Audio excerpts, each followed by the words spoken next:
स्वागत है आप सभी का हमारे YouTube चैनल में। आज फिर मैं कुछ सवालों के साथ आई हूं और हमारे साथ हैं पतंजलि के वरिष्ठ राज्य प्रभारी अजीत जी। सर, स्वागत है आपका हमारे चैनल में। ओम नमस्ते। सर, ऐसी बहुत सी बातें उभर कर सामने आई हैं और कहा जा रहा है कि जो ये वायरस जो फैला है ये वुहान इंस्टीट्यूट ऑफ वायरोलॉजी में इसका निर्माण किया गया है, वहीं पे वायरस का बनाया जाता है। इस संदर्भ में आप क्या कहना चाहेंगे?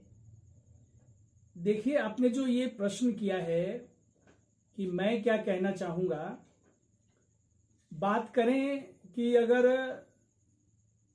अमेरिका के राष्ट्रपति की, वो तो इस बात को खुलेआम कह रहे हैं। समाचार पत्रों को देख लीजिए, जितने मीडिया हैं उनकी बातों को देख लीजिए, अखबारों का देख लीजिए, आप कहीं भी जाके देखें, यह बात अब स्पष्ट हो चुकी है कि यह कोरोना वायरस चाइनीज वायरस है, वुहान का वायरस है।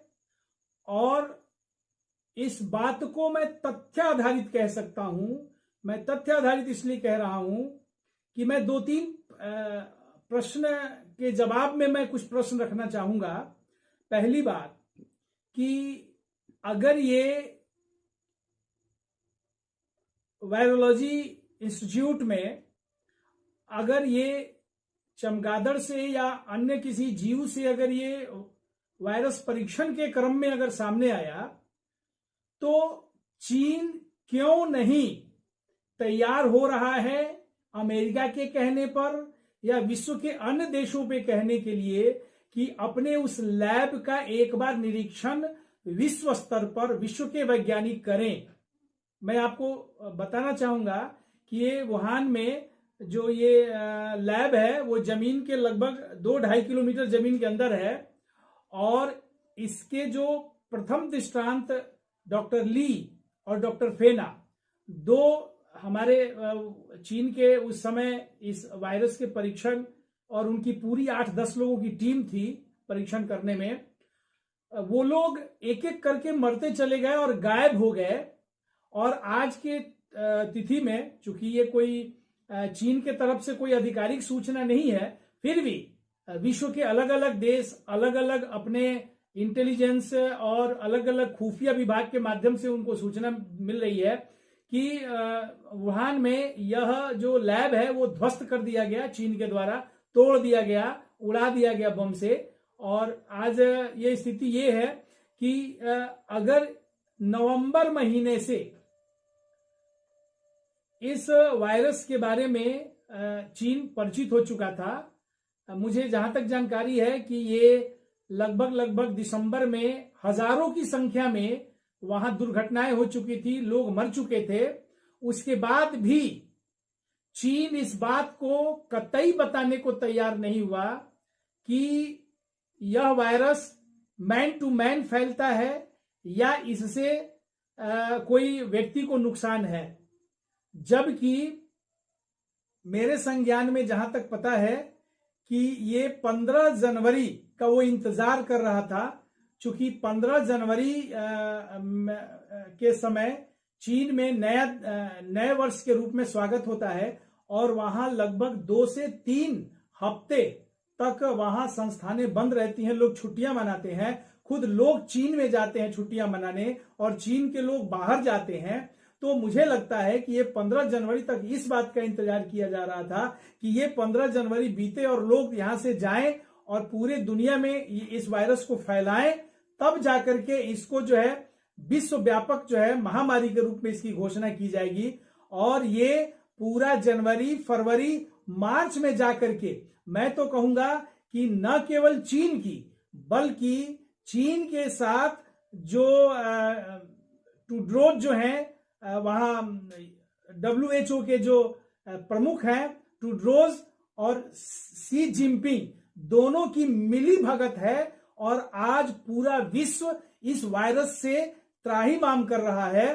तो ये केवल शक की बात नहीं है, ये 100% सिद्ध हो चुका है। और ये दुनिया में ये इस बात की जानकारी मुझे सबसे पहले हमारे माननीय मुख्य केंद्रीय प्रभारी जी ने अपने फेसबुक के माध्यम से पूरे दुनिया को दिया था। आज तो सारी दुनिया, सारे अखबार, सारे मीडिया, सारे चैनल्स इस बात को कह रहे हैं। और अगर इस बात को ज्यादा समझना है तो हमारे माननीय मुख्य केंद्रीय प्रभारी जी राकेश भारत जो है, उस फेसबुक पे जाके आप उनके यूट्यूब चैनल्स पे जाकर के आप देख सकते हैं और एक एक चीज बारीकी से उन्होंने खुलासा किया है। सर, इस कोरोना महामारी के कारण हमारे देश में आर्थिक स्थिति बहुत बुरी हो चुकी है और ऐसा कहा जा रहा है कि, और देखा भी जा रहा है, जानते हैं हम लोग कि विदेशों में जो लोग काम कर रहे हैं वो वापस अपने घर को वापस आएंगे, जिससे आर्थिक स्थिति बहुत बुरी हो जाएगी, लोग अधिक मात्रा में बेरोजगार हो जाएंगे ऐसा।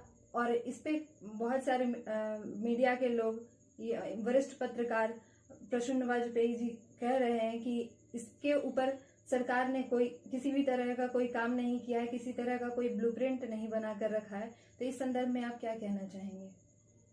देखिए, वैसे तो प्रेम प्रसून वाजपेयी जी हमारे वरिष्ठ पत्रकार हैं, मैं सीधे उनकी कोई टिप्पणी नहीं करने जा रहा हूं, लेकिन बात रही कि ये कोरोना से जो विश्व स्तर में महामारी है, इस आर्थिक मंदी के दौर से, ये बात सही है कि पूरा विश्व गुजर रहा है और गुजरेगा भी।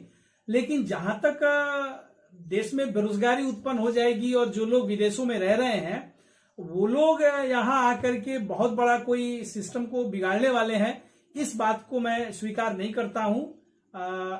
इसलिए नहीं करता हूं कि देखिए, ये केवल दो हाथ लेकर के विदेशों में नहीं है, ये एक बहुत बड़ा मस्तिष्क लेकर के विदेशों में है। इनका जो IQ लेवल है, इनका जो कार्य करने की पद्धति है, वो पूरे विश्व में एक अनूठा है। और वैसे भी अपने यहाँ स्किलफुल वर्कर्स का बहुत अभाव है।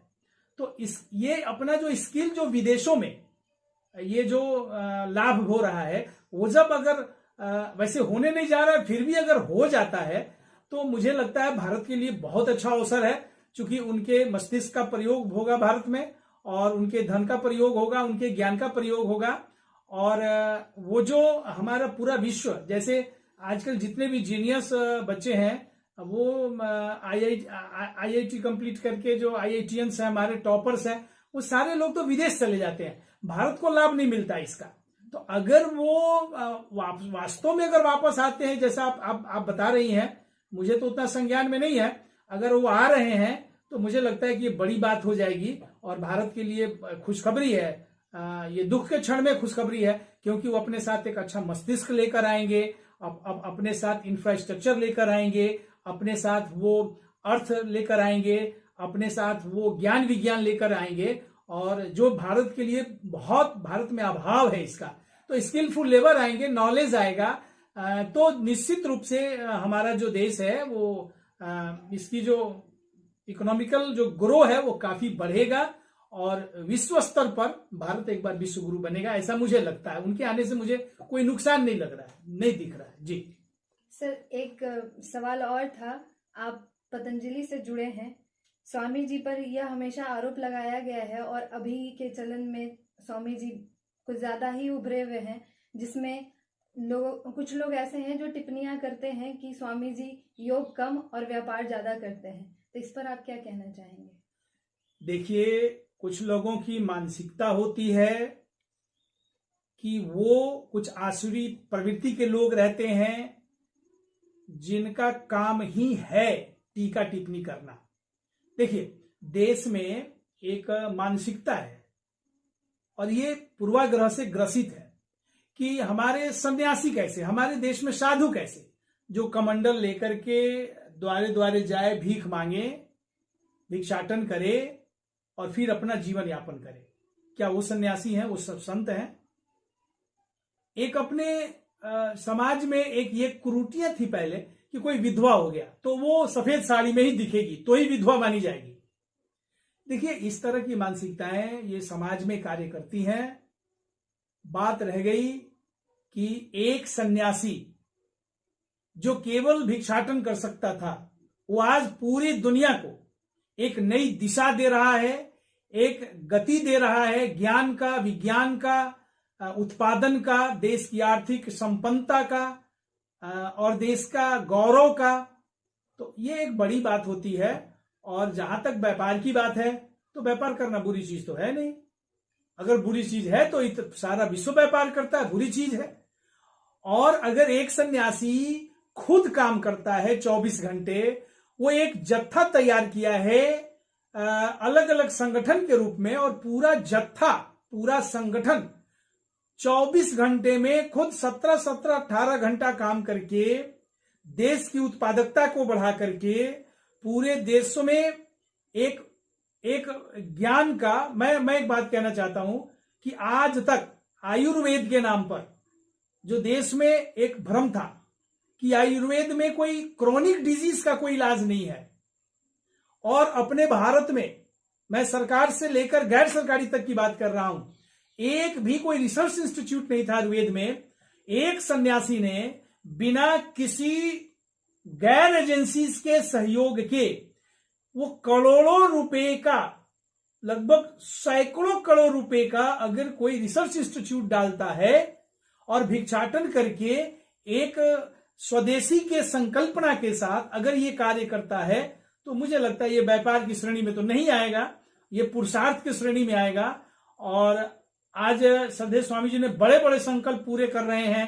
अगर कृषि की बात मैं करूं, अगर मैं दूध उत्पादन की बात करूं, मैं गौ पालन की बात करूं, मैं शिक्षा की बात करूं, हमारे यहाँ वैदिक शिक्षा, वैदिक गुरुकुलम, हमारे यहाँ आचार्य कुलम, और पूरे विश्व में लाखों करोड़ों रुपए के बजट के साथ, करोड़ों करोड़ रुपए के बजट के साथ विश्व स्तरीय विश्वविद्यालय की स्थापना हो रही है। और ये विश्वविद्यालय जहां नालंदा और तक्षशिला से भी बड़ा विश्वविद्यालय, जिसमें विश्व के बच्चे, आज भी भारत में कोई विश्व स्तर का कोई विश्वविद्यालय नहीं है जहां विश्व के बच्चे आगे पढ़े, लेकिन ऐसा एक सन्यासी एक परिकल्पना के साथ कार्य कर रहा है कि आने वाले 2-4 वर्षों में ऐसे विश्वविद्यालय की स्थापना हो जिसमें पूरे विश्व से बच्चे आकर के, 1 लाख बच्चे आकर के पढ़े यहां, और सारे ज्ञान विज्ञान की पढ़ाई हो। तो मुझे लगता है ये काम सरकार का होना चाहिए, वो सरकार का ना होकर एक सन्यासी का है।